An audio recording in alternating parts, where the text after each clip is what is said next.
le BIM, c'est de pouvoir communiquer avec nos partenaires sur un modèle 3D qui est donc dans une machine et sur lequel tout le monde peut intervenir. Pas plus tard que cet après-midi, on avait une réunion de lancement de projet avec une entreprise générale qui vient d'être lauréat d'un appel d'offres qu'on a lancé. L'appel d'offres, on l'a lancé de manière hyper classique. Sauf que là, l'entreprise qui était au bureau pour la réunion de lancement, elle passait derrière l'écran des archives du bureau et ils ont vu que tout ça, en fait, ça existait en 3D dans le moindre détail dans la machine.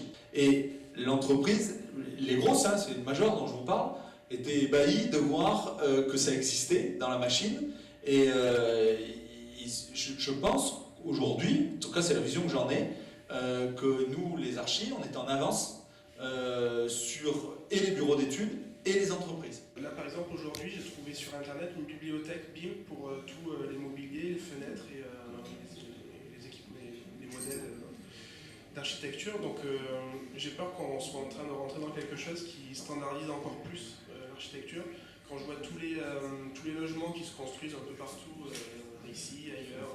Beaucoup, ouais, souvent. Et souvent ça se ressemble, on retombe sur les mêmes éléments, on retombe sur les mêmes fenêtres, les mêmes volets, les mêmes enduits, les mêmes...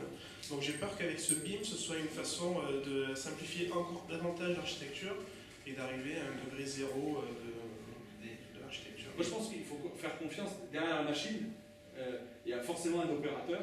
Et cet opérateur, c'est un architecte qui a fait ses études, qui a cette culture.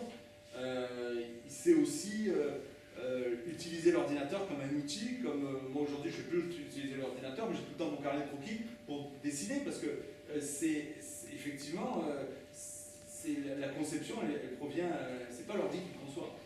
Le BIM, c'est très bien, il faut être vigilant à deux choses, c'est que d'abord il ne faut pas l'imposer à tout le monde, c'est-à-dire qu'il faut que chaque architecte puisse garder les outils qui sont les siens, c'est-à-dire la maquette, voilà, ou le dessin, comme tu disais.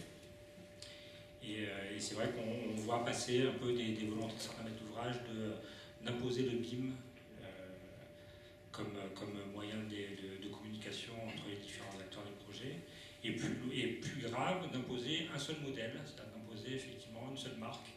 Et ça, effectivement, c'est compliqué parce qu'il ne faut pas qu'il y ait une hégémonie d'une seule marque, c'est-à-dire Autodesk ou Archicad.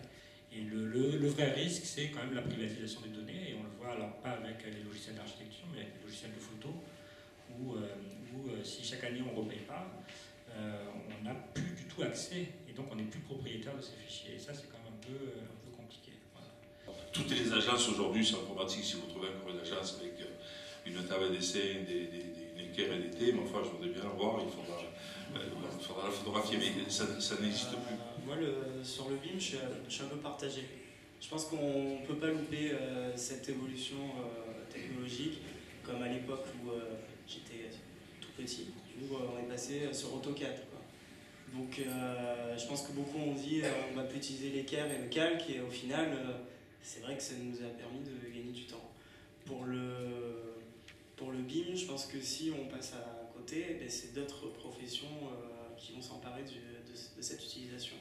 Et je pense que l'architecte, justement, il doit avoir le rôle de chef d'orchestre sur ce logiciel-là.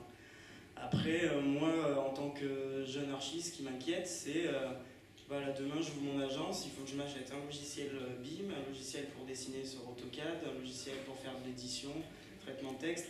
Enfin, à un moment donné, je pense que ça... On peut pas les craquer. Ça devient compliqué.